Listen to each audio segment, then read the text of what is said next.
isang nakakagulat at kontrobersyal na balita na naman ang yumanig sa mundo ng showbiz. Ang dating aktres na si Sunshine Cruz ay nagsampa ng kaso laban kay Atong Ang.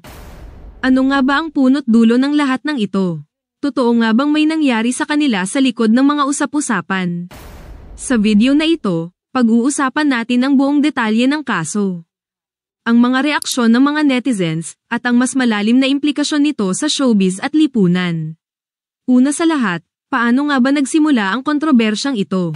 Matagal nang nagkaroon ng koneksyon si Sunshine Cruz kay Atong Ang, isang negosyanteng may malawak na impluwensya sa iba't ibang industriya. Sa ilang pagkakataon, nakita silang magkasama sa iba't ibang events, ngunit ayon kay Sunshine, hindi niya inakala na ito pala ang magiging simula ng isang matinding pagsubok sa kanyang buhay. Ayon sa reklamo ni Sunshine, may ilang kilos at pahayag umano si Atong Ang na nagbigay sa kanya ng matinding discomfort. Inihayag niya na may ilang pagkakataong nakaramdam siya ng panggigipit at hindi kanais-nais na pagtrato mula sa negosyante. Mayroon din umanong mga insidenteng nagpapakita ng hindi tamang pagtrato sa kanya sa pribadong mga okasyon.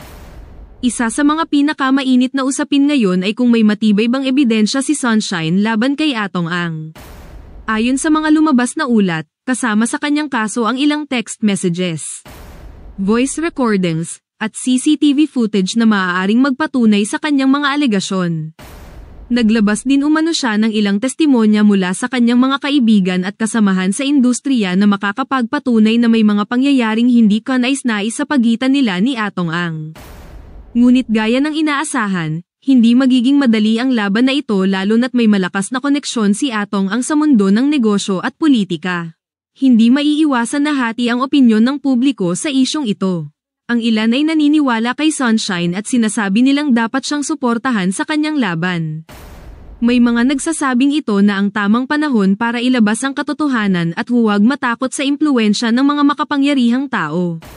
Samantala, may ilan ding nagtatanong kung may malalim pang dahilan sa likod ng kasong ito.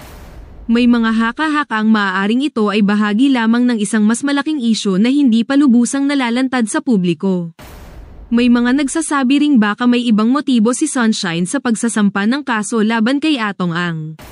Sa kasalukuyang estado ng kaso, kailangang dumaan ito sa tamang proseso ng batas.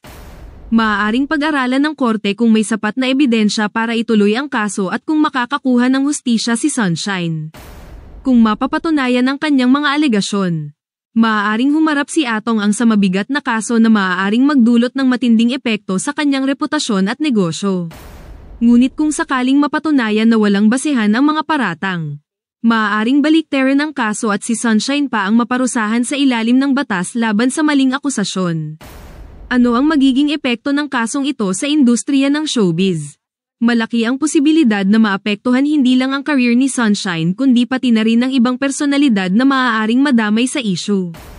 Maaari rin itong magbunsod ng panibagong diskusyon tungkol sa kapangyarihan at pang-aabuso sa loob ng industriya.